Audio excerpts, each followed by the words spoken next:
Hey, welcome to the first episode of Web Unpacked.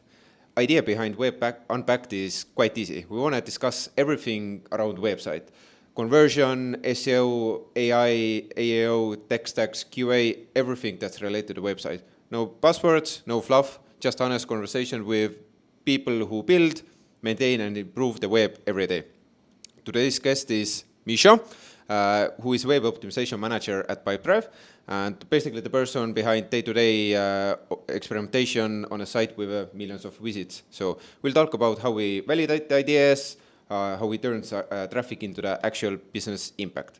What makes this conversation valuable and straightforward is Misha works at the intersection of the experimentation, documentation, and research. So he has seen what actually works, what really doesn't. So we'll unpack the mindset, the processes, the parts behind the conversion rate optimization, discuss the things that people usually doesn't speak out loudly. So let's see where it goes. Hopefully you will enjoy it, and let's get into it.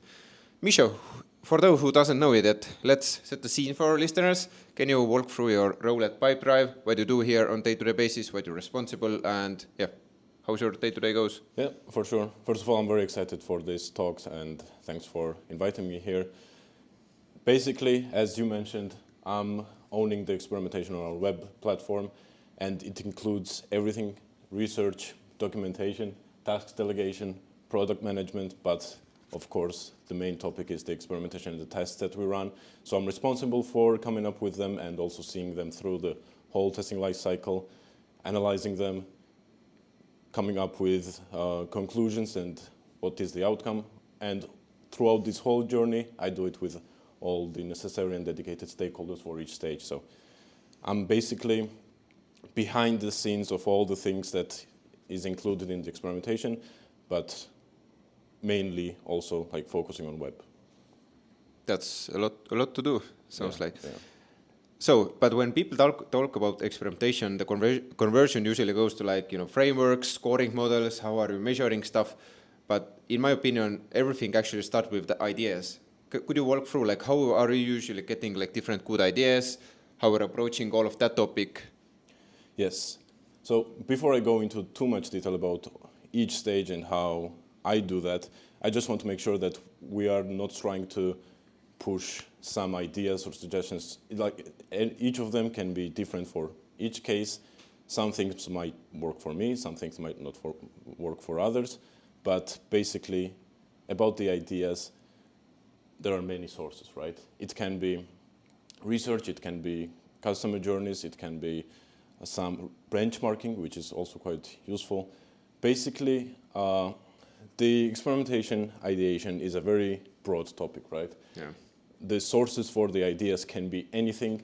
It can be research, benchmarking, visitor journeys, some feedbacks that you receive, even some gut feeling testing, which is also done very frequently, but also very tricky part because you need to find the balance of having those gut feeling experimentation, but also they should be grounded based on actual facts and customer problems. Yes, reasoning.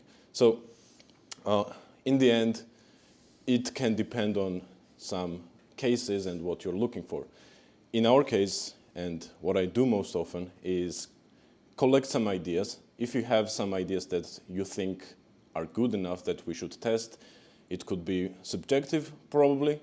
Also some benchmarking that you do, you should collect them. You shouldn't probably push them too much right away, but the importance is that once you have a specific set of problems that you want to solve or opportunities that you kind of figured out through research or usability studies or interviews and so on, then you can go back to that set of backlog of ideas and try to see if you already have some ideas that are matching those, or maybe even have a new ideation session with right stakeholders to come up with the new solutions for those.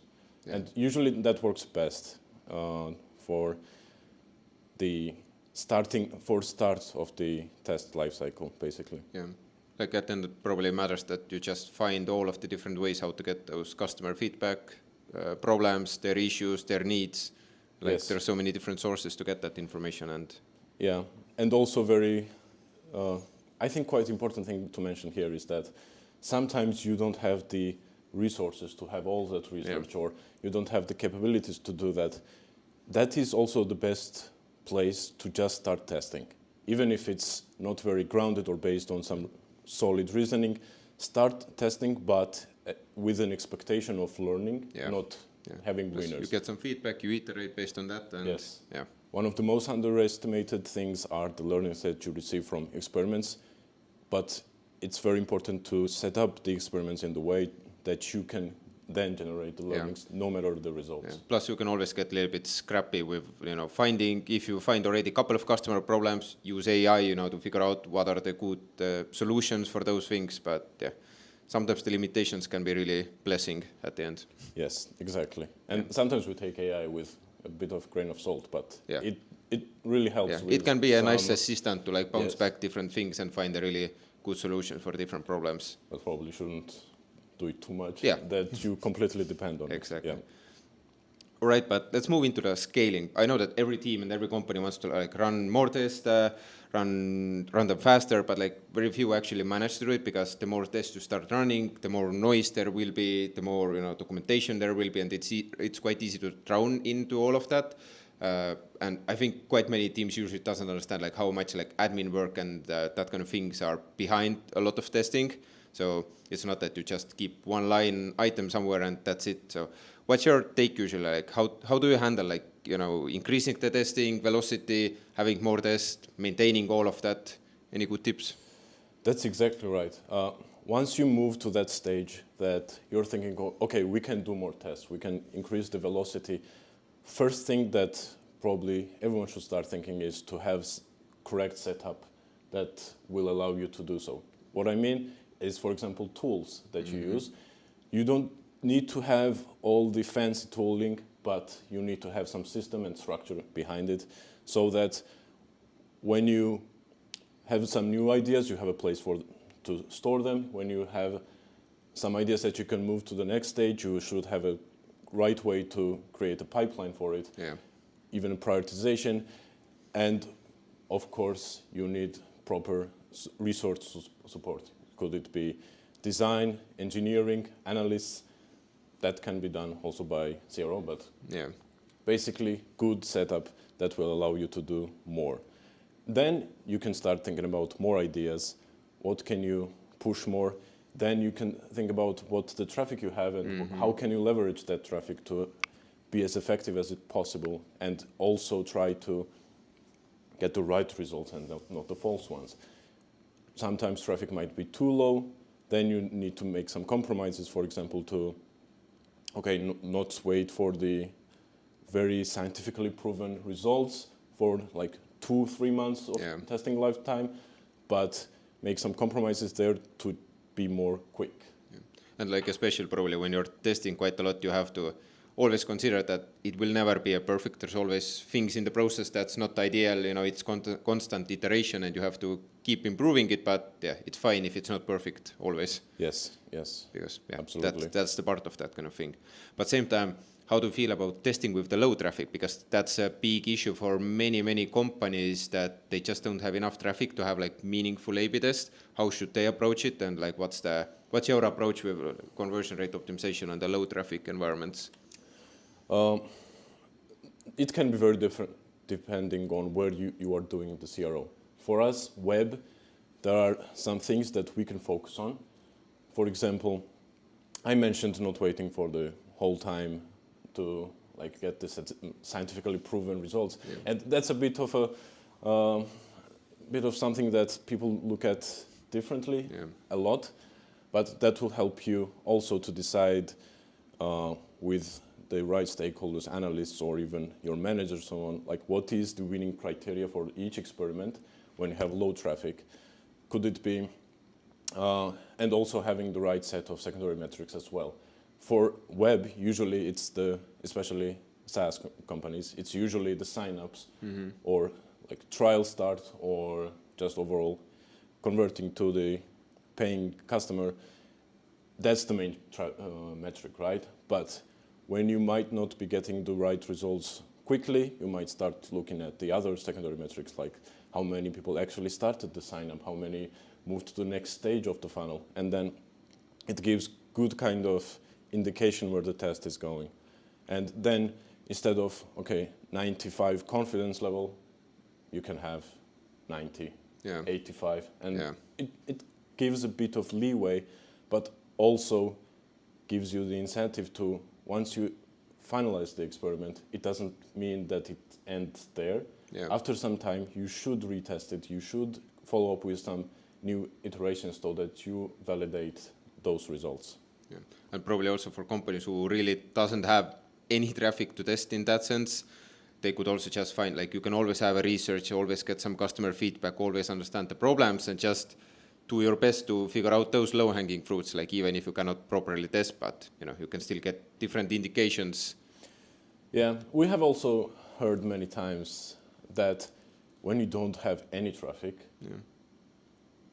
you might as well want to implement some changes, because if the waiting period of a test is like 6 months or something like that, like data-driven methodologies, doesn't really make sense to run experiments. It might not be for you, but if you have a bit better traffic than that, then for sure. Yeah, but there's always different ways.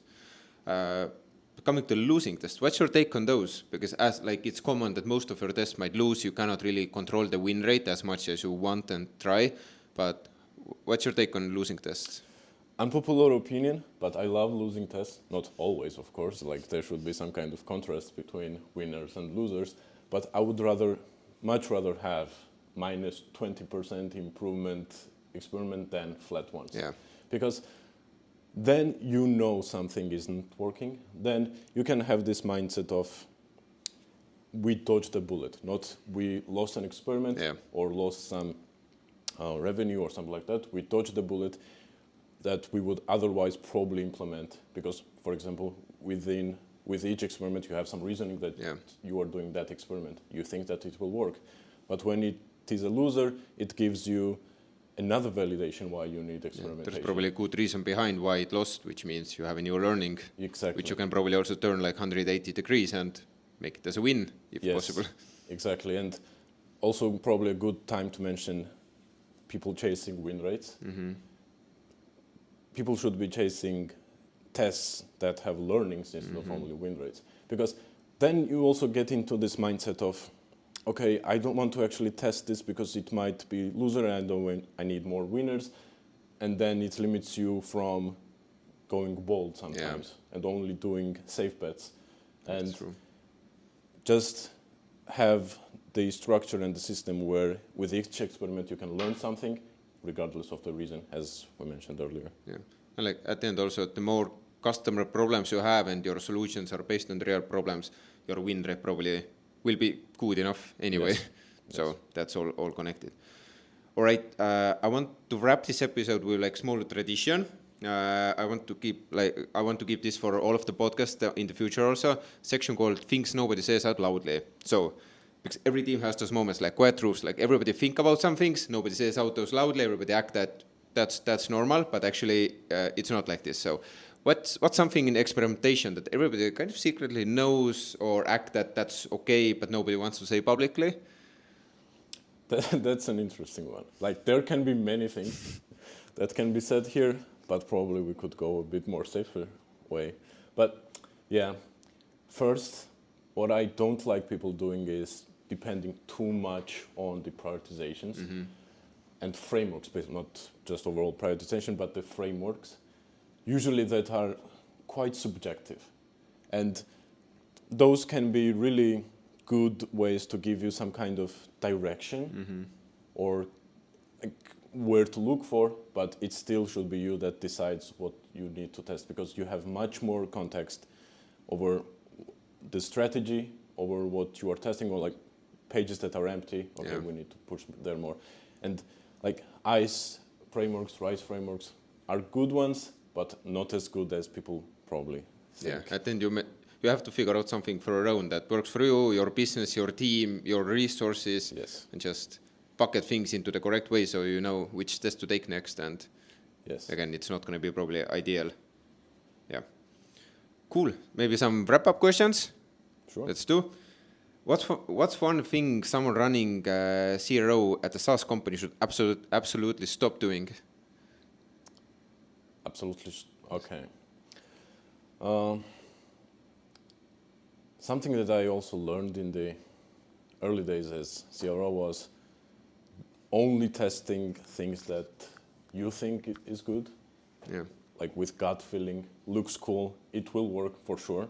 Especially like, for example, we can see many nice elements or designs in other websites when we do some referencing and so on. And basically subjective testing, it doesn't work. Sometimes it might, but doing that always isn't the way to go. And that gives you false confidence if one of your gut feeling tests was the winning one. Yes, definitely. And I made that mistake in the early days. So Same. yeah. What's one belief about the experimentations you changed your mind in the last year or this year? Yeah, it was actually this year when we started really pushing, running several tests at the same time on each page. And it's a bit controversial, but if done right, you still can do that.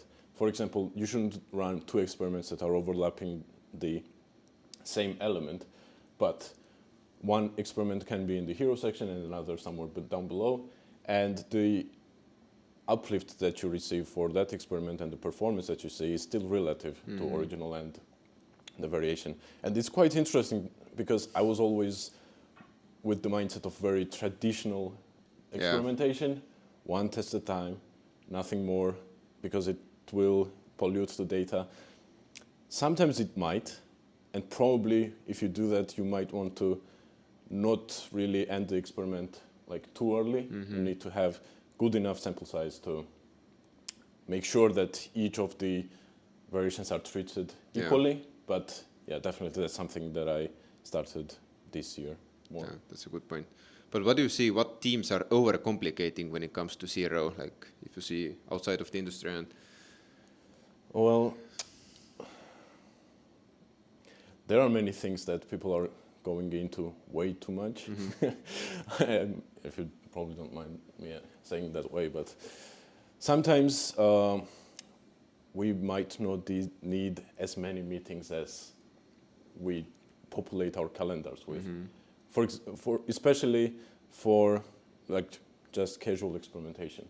If you find a way to, I don't know, have one meeting per week instead of every day to just go over the stuff that the team is working on, and if everyone has their time to work on those things, it will be much more effective than having every day 1 hour stand-up that doesn't really do much and keeps people away from their focus. But basically, as a CRO, you need dedicated time to think about ideas, learnings. All of that needs mental capacity also to work on those things. Yes, especially not only on stand-ups. For example, when you have ideation sessions, a lot of times there are many things that can be done async. Yeah. But I take this ideation as an example, but there are so many meetings that can be done async. Yeah. And for ideations, for example, you can write down ideas based on the introduced problems in your own time, but then gather around and just discuss them and think about the action steps. Yeah, that's a good point. And maybe the last question. What's one test outcome you saw recently that surprised you? Probably when we try to simplify stuff on our websites. We think that some elements are way too overcrowded with information. And that's also another example of subjective thinking. And then we try to scrape away some elements, the copy, reduce the things that we show, and it doesn't work. And there have been so many cases of that. And then this kind of makes you realize that information is good if it is done properly, if it gives proper context over what it is about, and reducing it might give people some kind of confusion. Yeah. So basically, if it goes to the context and it's useful information, users might not mind even Yes. being overloaded with information if they get it fast and from one place. Yes, and especially depending on the your platform and the product. For B2B, it is also, you can also assume that people that are interested in your product read what you have. Yeah. They don't just scan and then decide. Yeah. Like if someone really wants to decide, they will read what you have written. Yeah, that's true. Cool. That's it for today's episode of Web Unpacked. Misha, thank you so much for taking time, sharing all of the stuff with us, being quite open. I'm sure people love those insights. And if you liked the episode, don't forget to subscribe and see you on the next episode. Thank you.